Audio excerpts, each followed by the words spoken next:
Olá, para você que nos acompanha, seja muito bem-vindo. Estamos ao vivo e a partir de agora você confere as principais notícias desta quinta-feira. Começamos com uma atualização do conflito no leste europeu.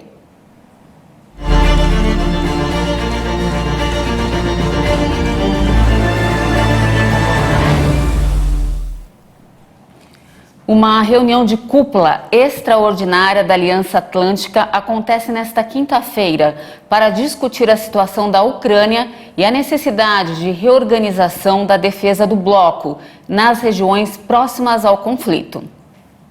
Ao chegar para a reunião, o secretário-geral da Organização do Tratado do Atlântico Norte, Jens Stoltenberg, destacou a resistência ucraniana e chamou a invasão russa de erro.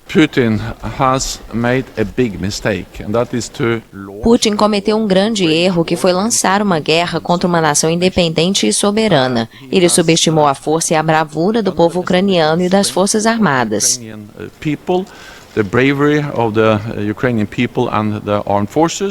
O presidente da Ucrânia, Volodymyr Zelensky, que participa na reunião por videoconferência, fez uma denúncia. Não são seus mísseis e bombas que estão destruindo nossas cidades. Aliás, esta manhã houve bombas de fósforo russas. Adultos foram mortos novamente e crianças também. Só quero saber, a aliança ainda pode prevenir as mortes de ucranianos dos bombardeios da Rússia, da ocupação russa, ao nos dar armas que precisamos? Zelensky destacou que o exército ucraniano resiste há um mês em condições desiguais e pediu tanques de guerra e caças. A OTAN já mobilizou grupos de combate em países como Estônia, Letônia, Lituânia e Polônia, mas resiste aos pedidos insistentes de Zelensky para implementar uma zona de exclusão aérea sobre o território ucraniano, porque isto poderia representar um conflito aberto com a Rússia. E agora, de volta ao Brasil, uma operação contra fraudes em concursos públicos mira servidores federais no Distrito Federal em mais 3 estados. As ações de hoje fazem parte da 8ª fase da Operação Panóptis. Cerca de 125 agentes saíram às ruas para cumprir 25 mandados de busca e apreensão em Goiás, Minas Gerais, Ceará e em Brasília. A operação investiga o envolvimento de servidores em fraudes a concursos públicos de órgãos federais. Os alvos da ação são servidores do Instituto Nacional do Seguro Social, da Agência Nacional de Transportes Aquaviários, do Ministério Público da União, da Defensoria Pública da União e do Ministério das Cidades, que ingressaram nos quadros dessas instituições em concursos realizados entre 2015 e 2017.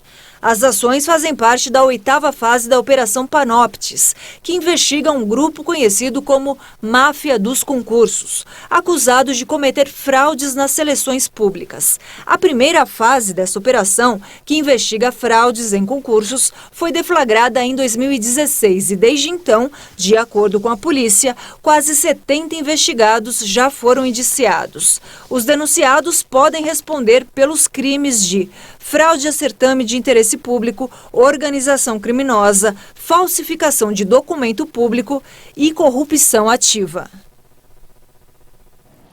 Agora, falando de coronavírus, o Ministério da Saúde já recomenda a 4ª dose do imunizante contra a Covid-19 para idosos com mais de 80 anos. Apesar disso, nem metade da população apta para a vacinação recebeu a 3ª dose. Um levantamento no portal Localiza SUS mostrou que a procura pela dose de reforço contra a Covid está caindo. No mês de janeiro, houve um pico com mais de 17 milhões de pessoas que receberam a 3ª dose. Em fevereiro, o número caiu para pouco mais de 12 milhões e meio de cidadãos. E março registra perto de 4 milhões e meio. O esquema vacinal só é considerado completo com as 3 doses aplicadas. O Ministério da Saúde informou que o Brasil tem vacinas o suficiente para a imunização e o desafio é de avançar com a 3ª dose. Paralelo a isso, a pasta da saúde também emitiu uma nota técnica com a recomendação da 2ª dose de reforço da vacina contra a Covid para a população com 80 anos ou mais. De acordo com o Ministério, estados e municípios podem começar essa etapa da campanha. A estimativa é que 4.600.000 brasileiros sejam imunizados. E ainda falando de saúde, mesmo os jovens já devem se preocupar com o risco de desenvolver Alzheimer no futuro. Uma pesquisa apontou que níveis de colesterol e açúcar elevados no início da idade adulta podem desencadear processos associados à doença. Um estudo realizado na Universidade de Boston apontou que ter colesterol alto e açúcar no sangue aos 30 anos pode aumentar o risco de doença de Alzheimer décadas mais tarde na vida.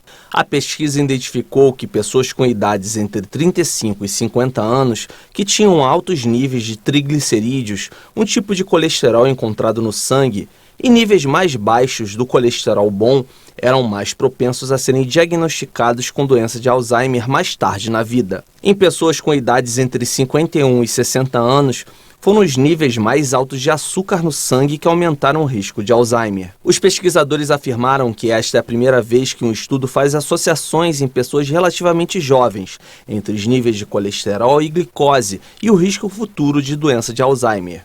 E com o estudo, especialistas afirmam que a luta contra a doença deve começar mais cedo.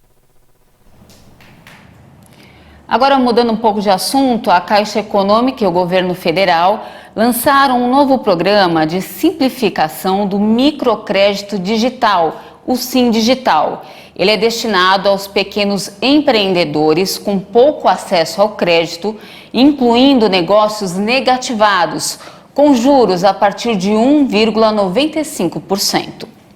Para ter direito às novas linhas, a pessoa deverá trabalhar em atividades produtivas ou de prestação de serviço ou possuir cadastro como microempreendedor individual. O crédito máximo é de até R$ 3.000 e estará disponível em 28 de março. Também não pode ter outras operações de crédito com a Caixa ou outros bancos e instituições financeiras que estejam ativas em 31 de janeiro de 2022. Os recursos poderão ser utilizados para o aumento do capital de giro, aquisição de insumos e investimentos em equipamentos e utensílios que favoreçam o aumento da produção. O Sim Digital será composto por duas novas linhas de crédito. A primeira delas é o crédito Caixa Tem, destinado a clientes pessoa física com atividades ligadas à prestação de serviços e considerar empréstimos no valor de até R$ 1.000, que poderão ser parcelados em até 24 meses. E uma última informação. Uma cientista brasileira fez uma aplicação inédita de inteligência artificial para simular o buraco negro. O feito pode auxiliar pesquisas em outras áreas da astronomia. Vamos ver. O estudo desses fenômenos espaciais demanda cálculos extremamente complexos e envolve o processamento de uma quantidade gigantesca de dados que excedem a capacidade humana e até de muitos computadores. Os pesquisadores costumam levar 7 dias para fazer a simulação simples de um buraco negro usando métodos numéricos tradicionais. Uma simulação mais complexa pode levar até um mês. A jovem pesquisadora brasileira Roberta Duarte Pereira, doutoranda no Instituto de Astronomia, Geofísica e Ciências Atmosféricas da USP, conseguiu simular o comportamento de um buraco negro em um tempo absurdamente menor com o uso de inteligência artificial. A simulação simples foi obtida de forma 32.000 vezes mais rápida e a complexa em um tempo 7.000 vezes menor.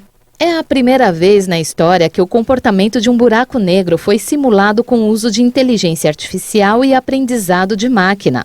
Os cálculos foram realizados de maneira automatizada e programada. Que ideia genial dessa brasileira, né? E olha, não temos mais tempo, essa edição fica por aqui. Muito obrigada pela sua companhia. A gente volta a se encontrar amanhã, na edição das 10 horas. E claro, eu espero você. Até mais.